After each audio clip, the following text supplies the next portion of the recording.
Graças a Deus. Pai do Senhor, amados irmãos, boa noite a todos vocês.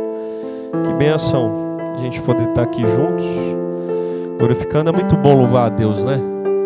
Muito bom. O grupo de louvor estava inspirado, né? Alegrei muito aí, poder estar contemplando aí o nosso irmão Cleidson, né? Sempre bom quando estamos juntos aí. Meus amados irmãos, eu quero fazer uma leitura com todos vocês no livro de Números, capítulo 14. Números, capítulo 14. Quero ler apenas alguns versículos. Números 14, eu quero ler a partir do versículo 11, irmãos. Lucas 14, versículo 11. Com a graça de Deus, que o Senhor possa ministrar aos nossos corações aqui, em nome de Jesus. Lucas 14, versículo 11, nos diz assim: E o Senhor disse a Moisés: Até quando este povo me tratará com pouco caso? Até quando se recusará a crer em mim? E apesar de todos os sinais que realizei entre eles, eu os ferirei com praga e os destruirei, mas farei de você uma nação maior e mais forte do que eles. Moisés disse ao Senhor: Então os egípcios ouvirão que pelo teu poder fizeste este povo sair dentre eles, e falarão disso aos habitantes dessa terra. Eles ouviram que tu, ó Senhor, estás com este povo e que te veem face a face, Senhor, e que a tua nuvem paira sobre eles, e que vais adiante deles numa coluna de nuvem de dia e numa coluna de fogo de noite. Se exterminares este povo, as nações que ouvirem falar do que fizeste dirão: o Senhor não conseguiu levar esse povo à terra que lhe prometeu, e em juramento, por isso os matou no deserto. Mas agora que a força do Senhor se manifeste segundo prometeste. O Senhor é muito paciente e grande em fidelidade, e perdoa a iniquidade e a rebelião, se bem que não deixa o pecado sem punição e castiga os filhos pela iniquidade dos pais até a terceira e quarta gerações. Segundo a tua fidelidade, perdoa a iniquidade deste povo, como este povo tens perdoado desde que saíram do Egito até agora. E o Senhor respondeu: eu o perdoei, conforme você pediu. No entanto, juro pela glória do Senhor, que enche toda a terra, que nenhum dos que viram a minha glória e os sinais milagrosos que realizei no Egito e no deserto me puseram à prova e me desobedeceram 10 vezes. Nenhum deles chegará a ver a terra que prometi com juramento aos seus antepassados. Até aqui, irmãos. Vamos orar juntos? Meu amigo Jesus, que bênção a gente poder estar aqui junto da Tua presença. Tua presença é muito valiosa para nós, Senhor. É tudo que nós podemos ter, o nosso maior tesouro. É o que nos guia, é o que nos alimenta, é o que nos dá a direção, que clareia os nossos caminhos, é que nos dá a bênção e a oportunidade de nós decidirmos, e sobre a Tua palavra nós sabemos que nós acertaremos pela direção da Tua palavra em nós. Eu quero te pedir, vem Espírito Santo, e fala os nossos corações. Vem, quebranta nosso coração ao do Pai, quebranta o nosso coração à Tua palavra, quebranta nosso interior, para que a gente possa entender a Tua palavra, que o Senhor fale conosco, que a gente venha ter um coração rendido a Ti nessa noite, com o propósito de poder aprender do Senhor, de poder ouvir a Tua voz e ser saciado dentro de nós, com aquela voz de Pai que só o Senhor tem, que fala com seus filhos. Vem Espírito Santo, faz isso. Quebranta nosso coração, em nome de Jesus. Perdoa o nosso pecado, nos ajuda a nos aproximarmos mais do trono da graça, da misericórdia, do perdão, do Teu amor, para a glória do Senhor Jesus. É o que eu peço a Ti, Senhor, eu te agradeço, em nome de Jesus. Amém, Senhor, amém. Amém, irmãos. Irmãos, pode sentar. Se você puder deixar a palavra aberta em Números, é bênção, para a gente poder acompanhar aí a palavra de Deus, muito importante para nós, tá bom? Números, capítulo 14. Bom, irmãos, eu preciso lembrar os irmãos aqui, algum tempo atrás, eu tinha falado, né, que a gente prega pouco sobre os livros do Antigo Testamento, né? E eu comecei a ministrar, pelo menos, a ler cada livro novamente. E o que mais me tocou ali, transmitir para a igreja. Então, trouxe uma palavra em Gênesis, em Êxodo, Levítico, e hoje é Números. Eu li todo o livro de Números novamente. E algo aqui eu tenho a compartilhar com os irmãos, que é sobre esse tema, irmãos. Levando Deus a sério. Então, para que você possa entender tudo que vai ser falado aqui, primeira coisa que eu posso perguntar aos irmãos, e isso é para você pensar: você tem levado Deus a sério? É uma pergunta importante para a gente pensar isso. Você tem levado de fato Deus a sério?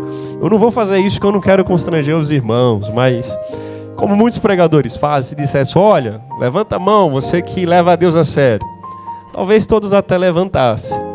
Mas talvez eu queria, assim, levar os irmãos a pensar o que te leva, qual que é a razão que você, vamos dizer assim, faz pensar que você leva Deus a sério.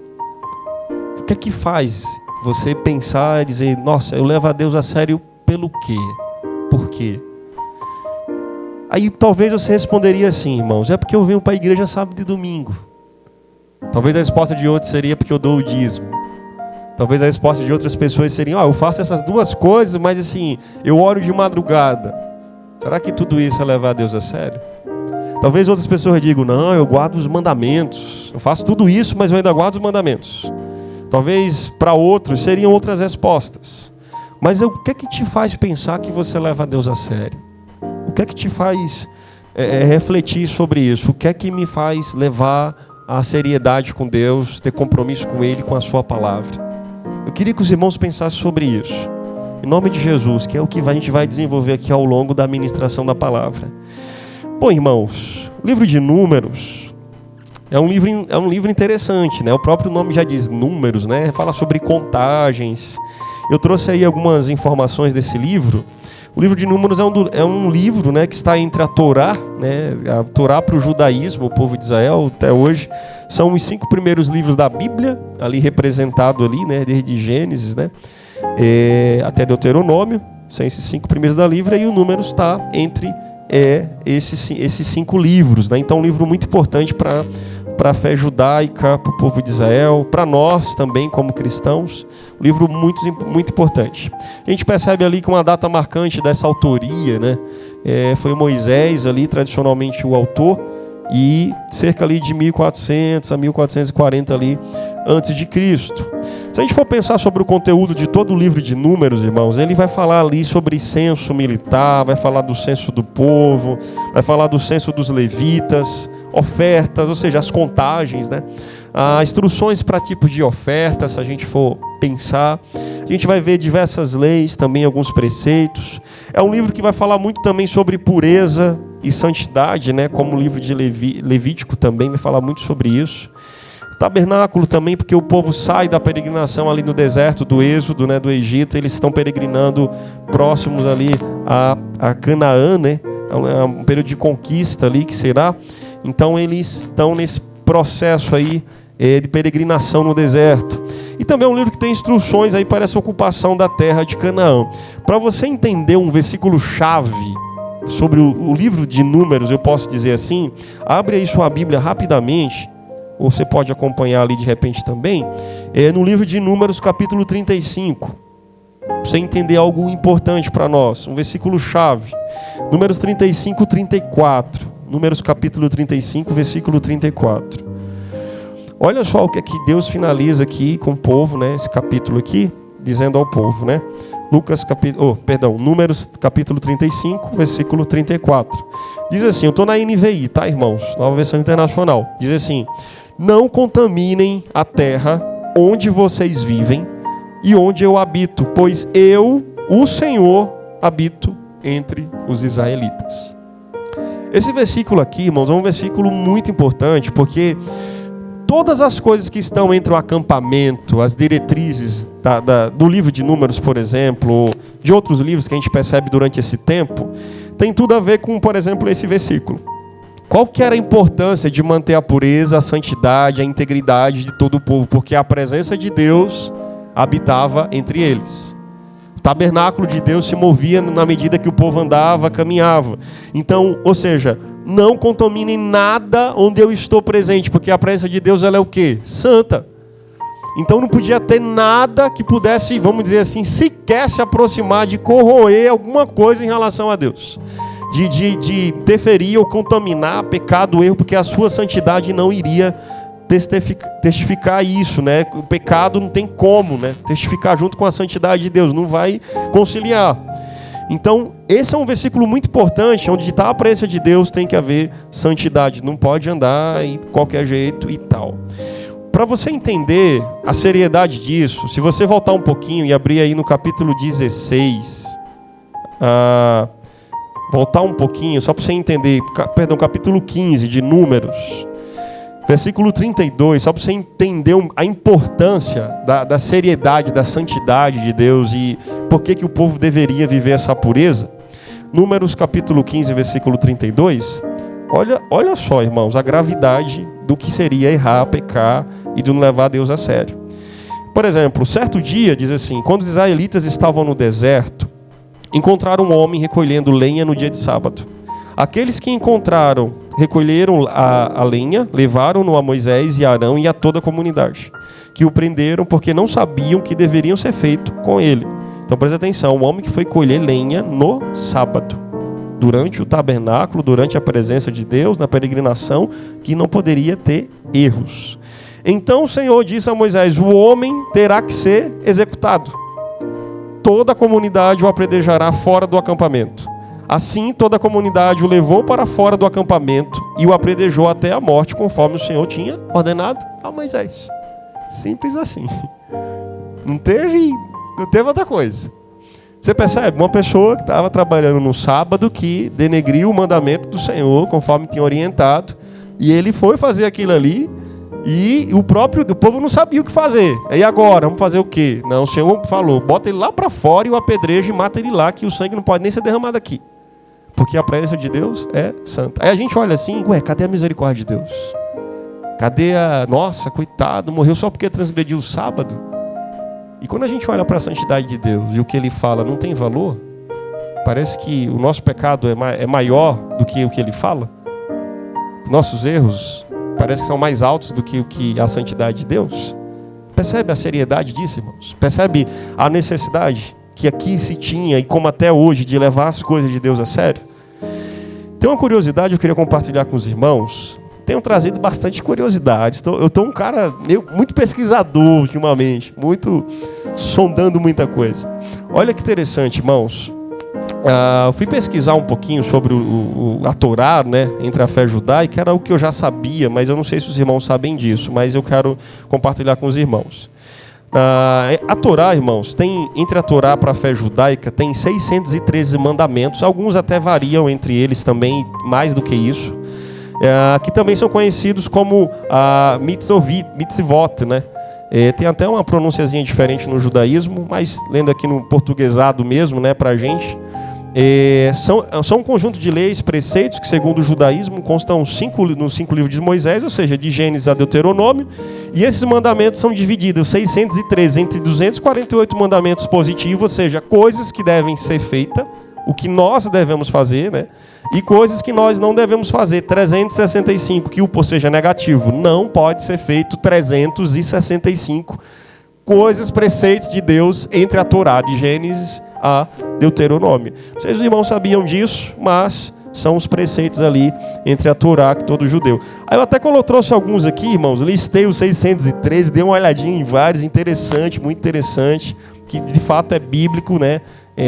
Muitas relação a cerimônias e tal. Mas para os irmãos terem uma ideia, só para ler uma aqui, o primeiro entre os 613 reconhecer que o Criador eterno existe, está lá em Êxodo 20, versículo 2. E aí vai diversos, né? Temer a Ele, amá-lo e tal, não pôr o Senhor à prova, tá lá, tem todos os textos relacionados.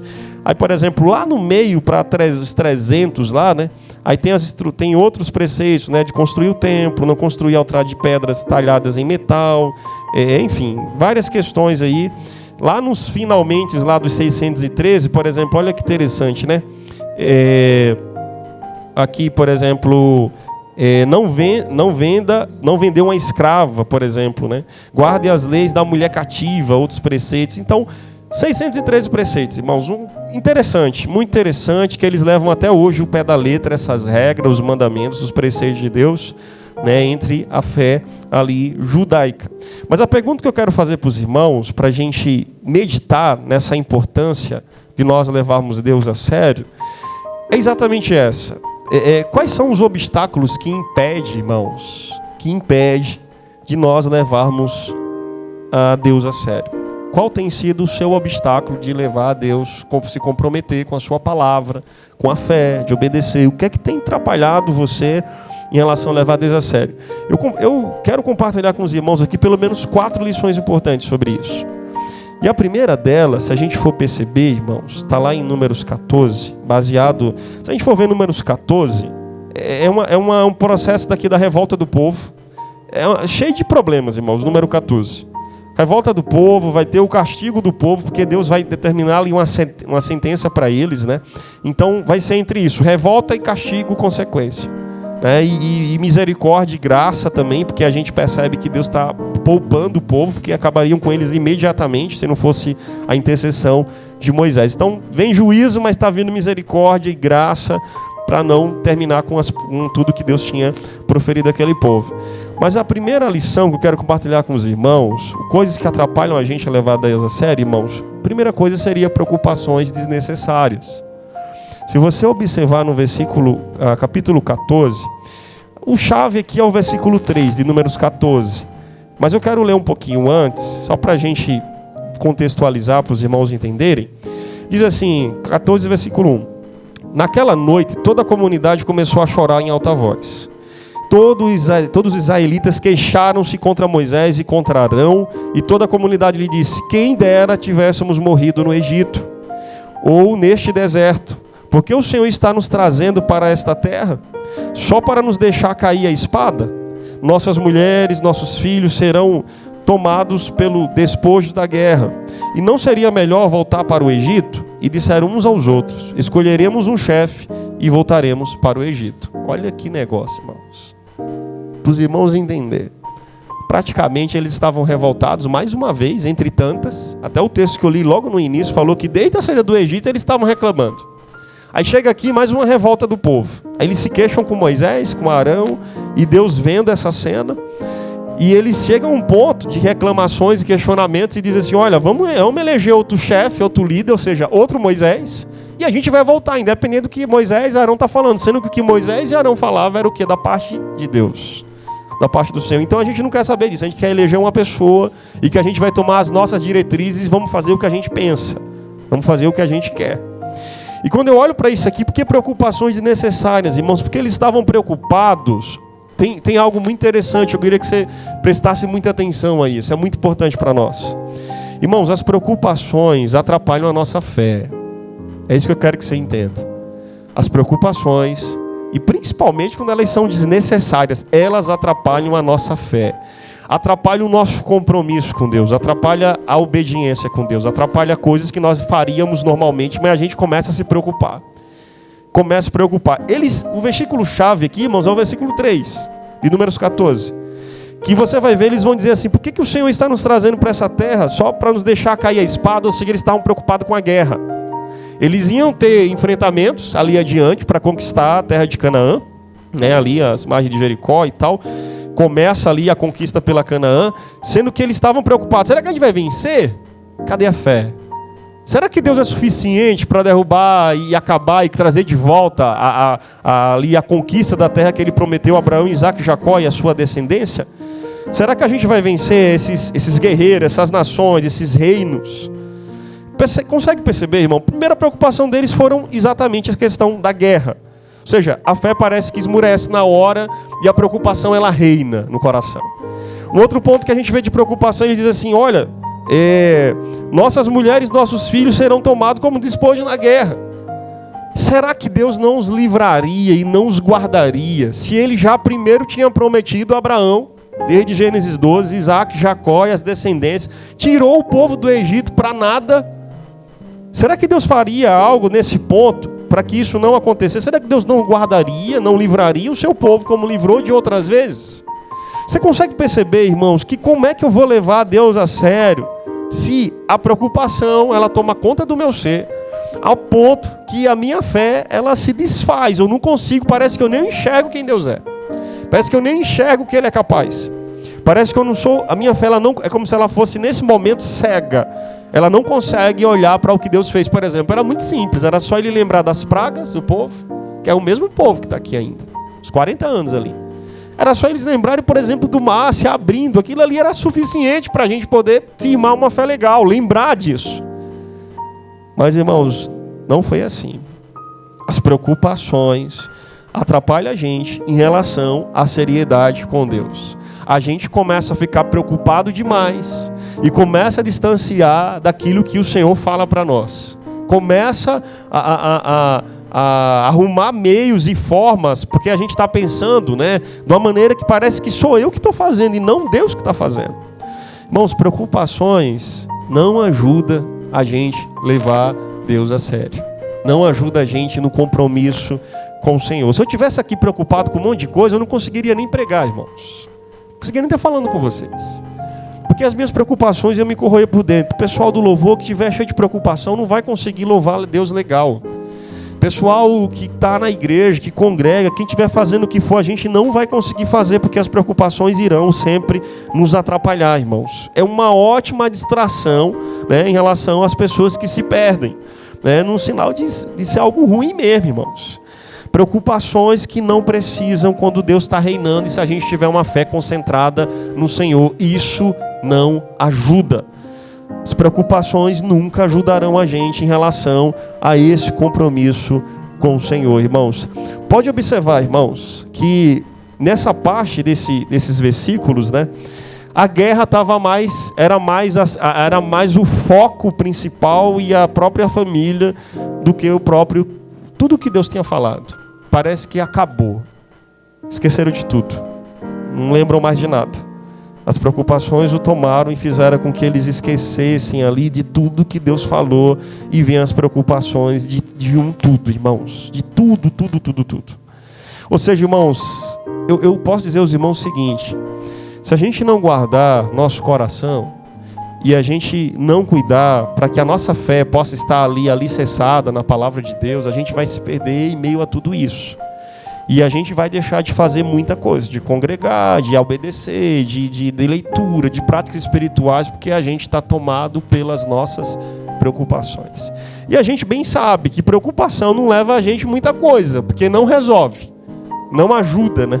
Só mais atrapalha do que faz e resolve alguma coisa. Uma pessoa preocupada não está resolvendo nada, está mais atrapalhando a si do que está trazendo alguma solução para alguma coisa. Então, no nome de Jesus, isso é algo que atrapalha você e que você precisa aprender a lidar com essas preocupações para que não impeça de você levar a seriedade da sua fé, de levar Deus a sério, de acreditar no que Deus te propôs, das promessas, das coisas. Um texto muito interessante para nós, no Novo Testamento, é quando fala que aquele que perseverar até o fim, irmãos. Porque né, as coisas vão estreitar. Então, lá em Mateus 24, Jesus fala isso, sobre o princípio das dores, tal, grande tribulação, aquelas coisas. Então, quem não perseverar até o fim, irmãos, meio quando as coisas estiverem mais ainda apertadas e andar preocupado, vai se perder. É por isso que a salvação vai ser para aqueles que estarão lá nesse momento e tem que ter uma perseverança. Que andar preocupado com pouca coisa, quando as coisas mais ainda apertarem, vai se perder na fé. Não vai conseguir levar a Deus a sério, porque vai ter coração, mente, as coisas vão estar ali corroendo em relação às coisas que estão nesse mundo. Consegue perceber? Eles estavam mais preocupados com a questão material. O lugar, o Egito, está melhor do que a peregrinação no deserto. A minha família, será que Deus não tem vida eterna? Será que Deus não ressuscita? Será que Deus não... Enfim, qual que era a promessa de Deus? Então, cuidado, irmãos, para que essas coisas não atrapalhem os irmãos em relação à vida de compromisso a Deus com seriedade. Amém? Bom, segundo ponto aqui, que atrapalharam os israelitas, que eu posso compartilhar com os irmãos, o versículo-chave é o versículo 9, irmãos. Mas eu quero ler a partir do versículo 5 aqui. É o medo, irmãos. O medo atrapalha a gente de levar Deus a sério. E é algo contrário também que atrapalha a nossa fé. Vocês podem perceber a partir do versículo 5 que diz o seguinte: então Moisés e Arão prostraram-se com o rosto em terra, diante de toda a assembleia. dos israelitas. Josué, filho de Nun, e Caleb, filho de Jefoné, dentre os que haviam observado a terra, rasgaram suas vestes e disseram a toda a comunidade dos israelitas: a terra que percorremos em missão, em reconhecimento, é excelente. E se o Senhor agradar de nós, Ele nos fará entrar nessa terra onde há leite e mel com fartura, e dará a nós. Somente não sejam rebeldes contra o Senhor e não tenham medo do povo da terra, porque nós os devoraremos como se fossem pão. Nós devoraremos como se fosse pão. Até aqui, irmãos. Observe o seguinte, irmãos. Aí o Senhor está conosco, não tenham medo deles. Termina aí o versículo 9 falando isso. O que eu estou falando? A questão do medo atrapalha, irmãos, porque a palavra de Josué aqui, Caleb, porque eles, quando ouvem o lamento ali, os questionamentos, a rebeldia do povo, eles se prostram no chão, porque conhece o caráter de Deus. Eles levavam a Deus a sério, e aquele povo não estava levando Deus a sério. Vem as preocupações e eles já começam a murmurar, como se Deus não fosse capaz de suprir as necessidades ou as coisas que eles tinham ali no deserto, fosse abandonar aquele povo. E a gente olha para cá e eles se lamentam, rasgam as vestes ali diante de Deus, e agrade o Senhor de nós, ou seja, tenha misericórdia de nós. Se o Senhor quiser, Ele vai nos dar essa terra sim, e nós venceremos todos os povos. Então não tenham medo. Irmãos, as preocupações vieram para os israelitas, mas o medo também veio seguido. É impressionante isso. Se você parar e atentar um pouquinho essas falas de Josué, de Caleb, dos demais que foram confrontados ali pelo povo israelita. Há duas frases, né? Não tenha medo, no versículo 9. Não tenha medo, nós venceremos. É interessante, porque Josué e Caleb foram um dos espias que vai olhar a terra e ver os muros, ver tudo, ver toda a estrutura do povo, da nação, de guerreiro, de política, de tudo. E eles voltam com uma confiança diferente em Deus, diferente do que os outros não voltaram, que trouxe um relato ali negativo sobre o que eles viram. E a gente olha em relação à seriedade de levar a Deus a sério e a palavra e obedecer seus mandamentos. O medo atrapalha muita gente. Você quer ver uma coisa? Pensa se ser colocado na fornalha igual aqueles 3 homens amigos de Daniel. Se eles tivessem medo, vocês acham que eles iam dizer: ó rei Nabucodonosor, por mais que nosso Deus não queira nos livrar, jamais nos prostraremos. Você percebe que a fé ela não concilia com medo, irmãos? Ela mais atrapalha do que ajuda. Pensa Sadraque, Mesaque e Abednego dizendo assim: ó rei, se Deus quiser me livrar, meu Deus, me ajuda, eu vou falar isso. Será que vai dar certo ou não? Pensa eles agirem dessa forma, dentro do medo e um choque com a fé. Não, eu preciso levar Deus a sério. Eu sei que Deus vai livrar a gente se for necessário, mas seja feita a vontade dele. Mas pensa um medo reinando com... Pensa Daniel na cova dos leões, irmãos. Ele lá, não vou orar porque eles vão me colocar. Será que é assim que a fé funciona? Será que a seriedade com Deus é assim, irmãos? Pensa se a gente for agir por medo. Eu não vou fazer tais coisas porque eu posso me prejudicar. É assim que a gente leva a Deus a sério? Eu não vou, pensa em diversos preceitos e mandamentos. Se eu fizer isso, eu não vou ter as coisas que eu preciso em relação a eu posso perder alguma coisa. Seja família, seja estrutura, seja coisas pessoais, seja sonhos, seja lá o que for.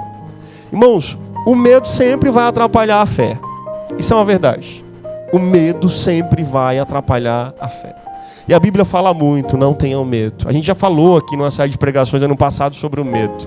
Não tem como conciliar, o medo é antagônico, irmãos. A nossa fé não tem como. Não tem como a gente viver uma vida de obediência e cumprimento de Deus se eu estou andando com medo. Não tem como. Porque vai mais me atrapalhar do que me ajudar em alguma coisa. E o povo aqui recebeu uma orientação daqueles homens que ouviram o lamento desse povo israelita, seus questionamentos, e disse: não tenha medo, nós venceremos. Ou seja, leve Deus a sério, leve essa fé a sério, nós enfrentaremos e venceremos. Irmãos, eu não sei nessa hora se a sua fé seria uma fé igual de Josué e Caleb aqui, que eles falam não tenha medo, ou se você estaria do outro lado preocupado com a sua pai, sua mãe, sua filha, as necessidades, as coisas, ou pensando que o Egito era melhor do que estar no deserto, ou pensando que as guerras que enfrentariam, talvez uma espada me atravessasse. Que fé é essa que você tem? De qual lado você está? Onde está o exercício da nossa fé? De que lado a gente fica? Você já pensou? Davi vai enfrentar o Golias, ele diz assim, ele pega a lança, né? A gente sabe, né? A lancinha lá, a pedrinha, tirou as armas tudinho, que Saul pega e ele diz assim, nossa, será que vai dar certo? Acho que vai dar, vamos lá. Aí ele nem olha, ele faz assim, até com medo, joga e faz assim, deu certo? Deixa eu ver se o homem caiu ou não. Irmãos, quando ele olha para Golias, ele diz, olha o que é fé e levar Deus a sério. Quem é esse incircunciso filisteu que ousa desafiar o Deus de Israel? Ele não olha com medo, irmãos. Não é à toa que ele diz, tira as armas, não tem como. Tira os armamentos, tira tudo, tira as proteções. Porque Deus é que é a proteção dele. A fé permite ele viver coisas, irmãos. A fé permite ele viver coisas. A seriedade da fé dele permite viver coisas que ele não viveria se tivesse com medo. Irmãos, ninguém vence com medo. Isso é um fato. Tenta brigar com alguém aí e tenha medo. Eu lembro uma vez, eu falei aqui. Fui brigar com um cara e eu tava com medo dele, eu era garoto. Levei um soco. Faz as coisas sem confiança, até em você mesmo, para ver no que é que dá. Ainda mais, age sem confiança com Deus, que esse negócio não dá certo. O medo só atrapalha, irmãos, a gente levar as coisas a sério. Em tudo. Em tudo. Medo só atrapalha. Lógico que tem um lado do instinto de segurança humana e tal, fisiológico. Mas isso atrapalha a nossa fé, irmãos. Quando vem de uma maneira demasiada, atrapalha a nossa fé. Então, em nome de Jesus, você precisa estar do lado daquele que confia e leva a fé a Deus a sério. Como Josué, Caleb, como a palavra de Deus diz assim, que eles falaram, não tenham medo deles. Não tenha medo desse povo, nós conquistaremos essa terra. Amém, irmãos? Não tenham medo, não tenham medo. Uma terceira característica, irmãos, de obstáculos que atrapalha a nossa seriedade com Deus, de levar Deus a sério, eu até grifei aqui, capítulo 14, versículo 11, tem a ver com a incredulidade e o esquecimento do que Deus fez. Se você observar, eu vou ler mais um pouquinho, a partir do versículo 10, aqui, o 10 e o 11, diz assim, mas a comunidade toda falou em apedrejá-los. Observe que eles receberam uma palavra, não tenham medo, de encorajamento, e mesmo assim eles queriam apedrejar Josué, Caleb, Moisés, todos os outros. Eles queriam apedrejá-los, seus líderes, né? Então a glória do Senhor apareceu a todos os israelitas, na tenda do encontro, tá aí no versículo 10. Ou seja, Deus, ele viu o que o povo estava fazendo e ele manifesta já a sua glória, a sua presença. Tipo, chegou agora a hora de eu agir. Porque não dá mais para ficar ouvindo e deixando que o povo leve as coisas de qualquer jeito. Aí o versículo 11, que é o versículo chave para esse ponto, vai dizer, e o Senhor disse a Moisés. O povo queria apedrejar. E o Senhor disse a Moisés, até quando este povo me tratará com pouco caso? E mais, até quando se recusará a crer em mim? Apesar de todos os sinais que realizei entre eles? Irmãos, crê em mim. Até quando esse povo vai viver uma vida, em outras palavras, não crendo em mim? Com medo, preocupado. Até quando? Até quando não vai viver, não vai caminhar a vida tendo a fé sem crer em mim? Até quando? Vai deixar que a incredulidade reine no coração. Irmãos, incredulidade me faz lembrar muito de Tomé, né? Se a gente for perceber. É um dos que a gente lembra logo automaticamente. A incredulidade de Tomé. É interessante porque a incredulidade também é algo oposto à fé. A fé é o firme fundamento das coisas que não se vê, mas aquilo que espera. A convicção dos fatos daquilo que espera. Jesus aparece a Tomé e diz, Tomé, toca aqui. Porque ele disse, se eu não ver, se eu não tocar, eu não creio. Eu não acredito na ressurreição. E ele foi orientado quanto à sua ressurreição. Mas se eu não tocar, eu não acredito, eu não creio, eu tenho que tocar. Jesus vem, na segunda vez que aparece o discípulo, ele diz, toca aqui, Tomé. Toca aqui, homem de pouca fé. Toca aqui, talvez a gente pense como um incrédulo, toca aqui. E ele se rende, Deus meu e Senhor meu, reconhecendo a sua fraqueza, o seu lado pequeno. Irmãos, a incredulidade não vai ajudar a gente a caminhar e ter conquista e levar a Deus a sério. A nossa incredulidade, o medo, as coisas que estão muito ligadinhas, que não ajudam a gente a entender o que Deus é e o que Ele faz. E essa parte que vem junto nesse texto do versículo 11, de Números 14, além de não crer que Deus fala com esse povo, daí questionando a eles, fala que apesar de todos os sinais que realizei entre eles, ou seja, eles se esqueceram, irmãos. Esqueceram literalmente de tudo. Porque o que estava reinando no coração deles? O medo, as preocupações. E agora a falta de fé. Esqueceu quem é Deus. Cego. É a mesma coisa do Eliseu, o profeta Eliseu com Geazi. Lá um monte de soldado para confrontar Eliseu.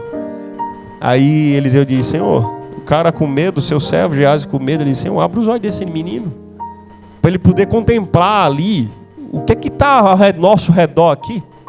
Porque ali o coração dele estava dando lugar ao que é incredulidade, irmãos. Ele não vai conseguir enxergar pelos olhos da fé o que o Senhor está preparando aqui, um exército do Senhor para combater, se for necessário, aquele povo que está contra a gente. Irmãos, a incredulidade, a falta de fé, dá lugar a um coração cheio disso. A gente vai ter problema com levar Deus a sério. Porque tudo que a gente for fazer, a gente vai estar medindo. A gente vai estar, não, acho que não vai dar certo. Não, eu acho que, não, mas Deus falou, não, mas eu acho que não. A gente vai estar sempre colocando à prova o que o próprio Deus falou. E é por isso que Deus, irmão, geralmente a gente vê essa expressão até quando, a gente vê muito o homem falando para Deus. Em alguns salmos, alguns livros, Abacuque e tal, a gente vai ver dizendo assim, algumas expressões dizendo: até quando, Senhor? O Senhor não se importará conosco? Até quando não vai acontecer isso? Até quando o Senhor não vai atender nosso clamor? Até quando? Mas a gente olha para aqui, irmãos, a gente está vendo Deus dizendo até quando, como quem não está suportando essa falta de seriedade do povo para com Ele. Até quando? É igual um pai falando com o filho que não aguenta mais o que o filho está fazendo, né? Ele está dizendo: meu filho, até quando você vai viver desse jeito? Até quando você não vai levar as coisas sérias? Até quando você parece que não vai crescer, vai ficar assim imaturo, vai levar, que nem o apóstolo Paulo diz, né? Quando eu era menino, pensava como menino. Agora que cresci, eu penso, a maturidade acompanha.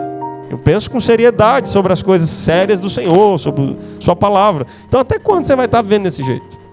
Até quando vamos ficar assim? Até quando vamos ter uma fé assim mais ou menos, as coisas mais ou menos? Irmãos, Deus estava aperreado já, vamos dizer assim. Estava revoltado com aquilo do povo. O caráter de Deus estava expressando ali que não tinha como caminhar com aquele povo com ele sendo incrédulo. Até quando ele se recusará a crer em mim, apesar de todos os sinais que eu realizei. Irmãos, é muito bom a gente lembrar do que Deus fez. Muito bom. Se a gente for parar para pensar de tudo que você passou na vida, e se você lembrar anteriormente das coisas que... Vamos nem voltar muito atrás, vamos só lembrar da última que você passou e foi uma bênção e foi aprovado, né, por Deus, na fé, no desafio, na aprovação. Só da última, não precisa nem lembrar de tantas e coisas extraordinárias que aconteceram na sua vida, na sua fé com Deus, sua caminhada. Mas lembrar só de uma, isso aí vai ser suficiente para você trazer à memória aquilo que te traz esperança, como diz o texto. Qual que é o problema? A gente esquece dos sinais que Ele faz por meio de nós. A gente esquece. A gente esquece plenamente, irmãos. A gente esquece e parece que a gente está vivendo as mínguas de uma fé que parece que não existe. Uma fé que não existe, irmãos.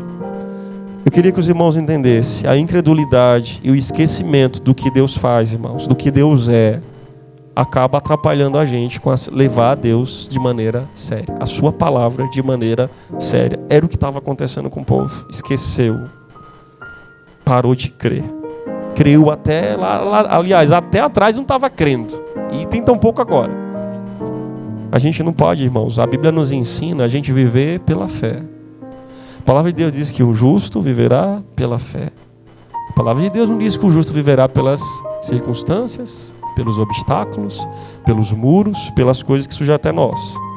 A palavra de Deus nos ensina que o justo vive pela fé. E a pergunta que eu quero deixar para os irmãos é essa: você está tendo essa fé ao ponto, sem medo, sem preocupações, sem incredulidade, sem esquecimento, ao ponto de levar a Deus a sério? De levar as coisas de Deus a sério? Ou se alguma coisa eu venha perder ou me custar, eu não vou levar a Deus a sério? Porque está em evidência maior as minhas coisas do que, tipo, eu preciso ganhar, do que eu me acertar com Deus. Isso é mais importante. Será que como é que a gente está nisso, irmãos? É algo para a gente pensar, a gente aqui refletir sobre isso. Então, incredulidade, esquecimento é algo que nos atrapalha em relação ao nosso compromisso com Deus, irmãos. Para finalizar, irmãos, o quarto ponto é a desobediência. Eu queria compartilhar com os irmãos. O quarto ponto é a desobediência que eu grifei aqui. O versículo-chave é o versículo 21 ao 23. Eu vou ler um pouquinho aqui antes, a partir do versículo 20. Depois desse texto que eu li sobre o que Deus falou com o povo, dizendo até quando, vai vir uma intercessão de Moisés, porque Deus queria acabar com o povo imediatamente. Não podia andar pecado com santidade de Deus. Tudo teria que ser de maneira certa e tal. E a gente tem um negócio que parece... Eu vou só lembrar os irmãos, para a gente não esquecer disso, que o esquecimento atrapalha a gente. Você é templo e morada de quem mesmo? Do Espírito. E o Espírito já está dizendo, ele é santo, né? E será que ele quer que você tenha uma vida de pecado? Desobediência? Será que o que a gente pensa em ganhar, ele não está preocupado se vai perder com Deus? E é engraçado, porque a gente ganha um negócio que mais atrapalha a gente do que nos ajuda. Ainda mais atrapalha com Deus, com a nossa fé e com a nossa salvação. O que será que é melhor? Ganhar alguma coisa momentânea e perder o que é eterno? Ou ao contrário? Perder uma coisa agora, mas ganhar o que é eterno. O que é que vale mais? Moisés intercede pelo povo. Aí o versículo 20 vai dizer, o Senhor respondeu, eu o perdoei, conforme você me pediu, porque Moisés intercedeu. No entanto, juro pela glória do Senhor que enche toda a terra, que nenhum dos que viram a minha glória, ou seja, todo esse povo, que viu a revelação de Deus pela coluna, pela nuvem, pelo fogo, nenhum deles, os milagres, e no deserto... nenhum dos que viram a minha glória e os sinais milagrosos que realizei no Egito e no deserto e me puseram à prova e me desobedeceram 10 vezes, nenhum deles chegará a ver a terra que prometi com juramento aos seus antepassados. Ninguém que me tratou com desprezo haverá. Mas como o meu servo Caleb tem outro espírito e me segue com integridade, eu os farei entrar na terra que foi observar e os seus descendentes a herdarão. Então a gente sabe que Josué e Caleb entram, a família dele entra, mas aquele povo, para cada... Irmãos, para os 40 dias que eles ficaram espiando a terra, para cada dia foi um ano, que se a gente for continuar lendo o texto aí, a partir do versículo 26, por exemplo, eles ficaram 40 anos, exatamente pelo desprezo que eles deram a Deus. Desprezar quem Deus é, desprezar o que Deus fala, desprezar o que Deus ordenou e trouxe como mandamento. Porque a gente está mais preocupado com as coisas do que o que próprio Deus falou, se a gente for olhar. Então, se você observar esse versículo, o versículo 23, irmãos, e o 24, é exatamente isso. Aliás, até o 22 mesmo, você vai ver que o povo colocou Deus à prova. E o povo desobedeceu. E o povo desprezou literalmente o que Deus falou e o que Deus é. Irmãos, onde é que está o compromisso desse povo com Deus? E onde é que está o nosso compromisso, a seriedade de levar as coisas de Deus a sério? O que é que mede que você está levando Deus a sério? E é algo que eu preciso compartilhar com os irmãos, por exemplo, que está aqui a partir do versículo 40, de Números capítulo 14. Irmãos, no dia seguinte, depois que tudo isso aconteceu, o texto vai dizer aqui, essa narrativa do texto, vai dizer que eles subiram para uma região montanhosa, um número grandioso de pessoas, e eles disseram assim, olha, subiremos o lugar que o Senhor prometeu, pois cometemos pecado. Olha que absurdo. Olha que gravidade, a gente age muito assim. A gente age muito assim, irmãos. Muitas vezes a gente age assim. O povo não queria ouvir a voz de Deus. Deus o confrontou o povo. Aí agora eles cometeram pecado, e agora eles querem ir contra, porque Deus não falou que era para eles avançarem. A coluna não dirigiu o povo, agora é hora de levantar acampamento e vamos seguir. Não era para fazer isso. E o povo vai lá na região montanhosa e diz que pecaram e mesmo assim querem continuar pecando. Sabendo que está errado, quer continuar errando. Irmãos, não muda muito hoje. A gente sabe que está errado, a gente sabe que está pecando e a gente quer continuar pecando. E se você prestar atenção, essa ideia que eles tiveram do povo não foi muito boa. Moisés, porém, diz, está no versículo 41 de Números 14, Porque vocês estão desobedecendo a ordem do Senhor. Isso não terá sucesso. Irmão, você já viu alguém desobedecer a Deus e, nossa, vai dar tudo certo. Esse negócio vai ser uma bênção para a minha vida. É uma das coisas que eu falo, né? Os irmãos me perdoam, mas não tem como escapar. Isso não dá para deixar passar. Às vezes o pessoal, eu lembro, desde o início do meu ministério, algumas pessoas falavam, pastor, Deus abriu uma porta para mim, que não sei o que, uma bênção, pastor, tal. Mas é questão que vai trabalhar no sábado, então Deus não abriu para você. Você está querendo, você vai lá e trabalha. Mas Deus não abriu para você, porque Ele não vai contra a sua palavra. Você pode ir, é um direito seu, a vontade é sua. Pastor, mas eu posso ir? Não, a fé é sua, meu irmão. Você acredita se você quiser, você segue o que você quiser. Eu queria que seus irmãos entendessem, irmãos, que Deus sempre vai pedir coisa que nos custa.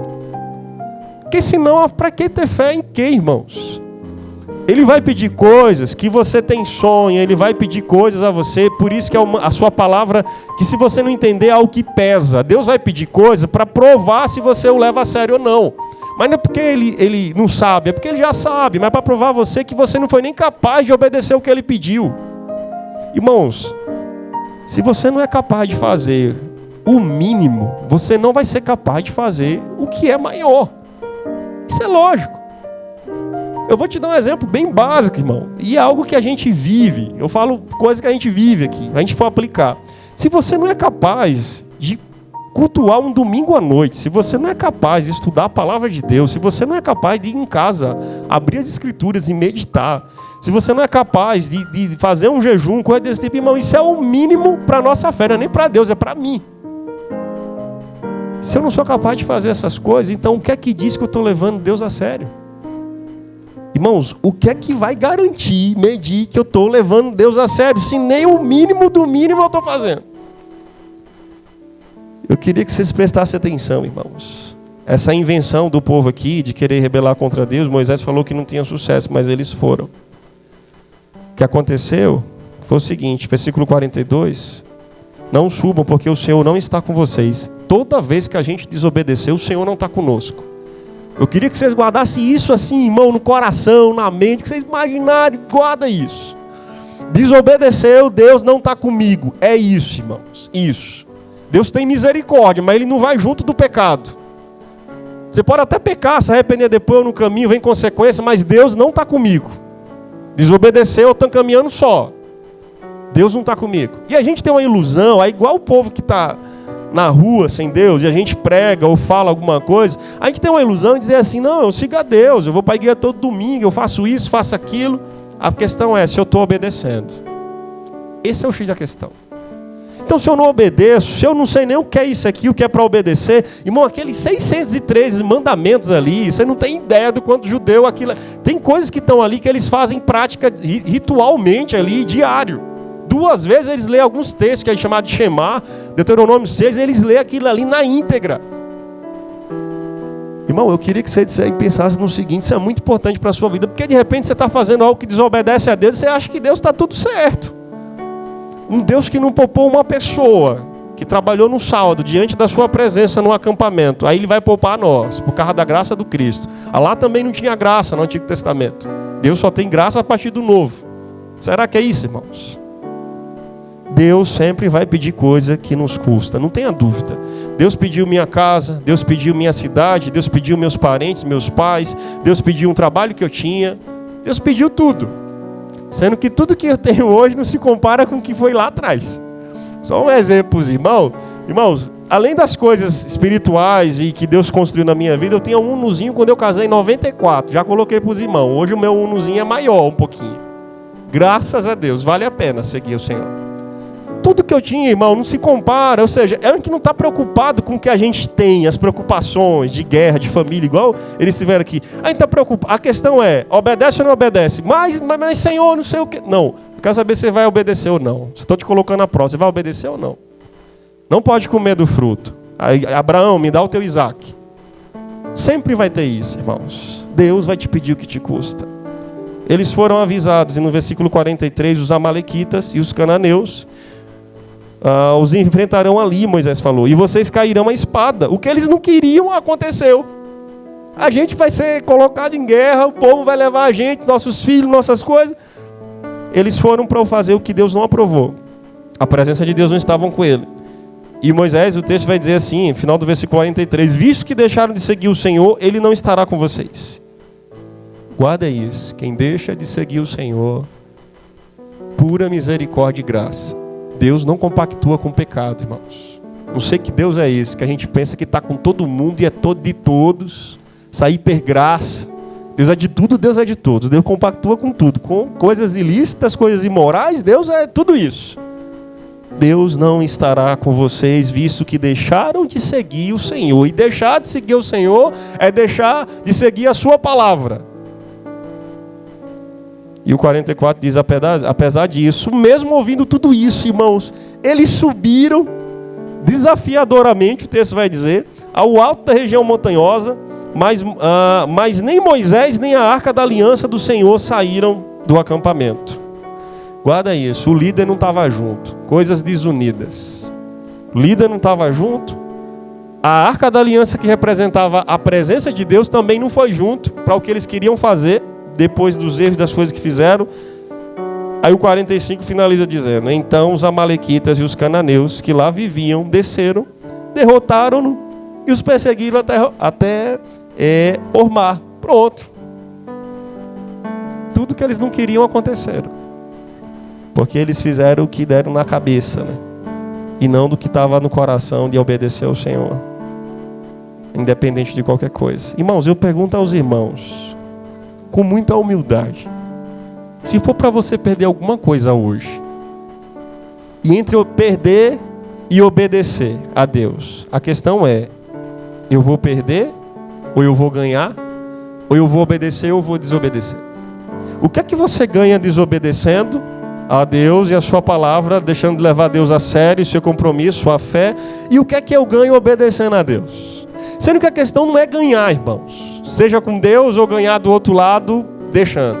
A questão é que se no seu coração tem a primazia de entender o valor que Deus é.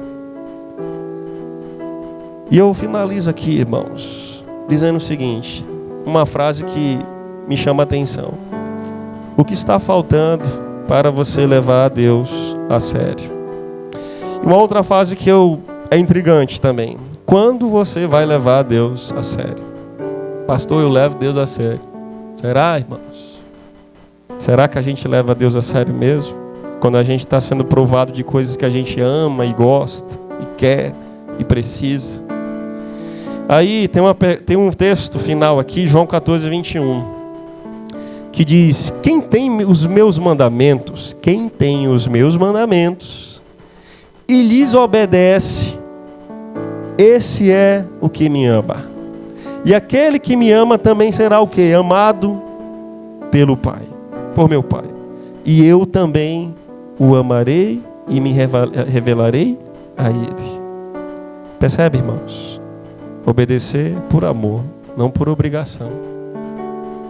Não está em jogo ganhar ou perder. Está em jogo, se você o ama, então você obedece.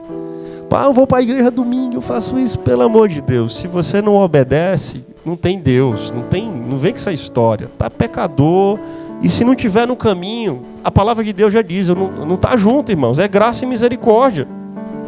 Isso depende muito de nós, irmãos, mais do que de Deus.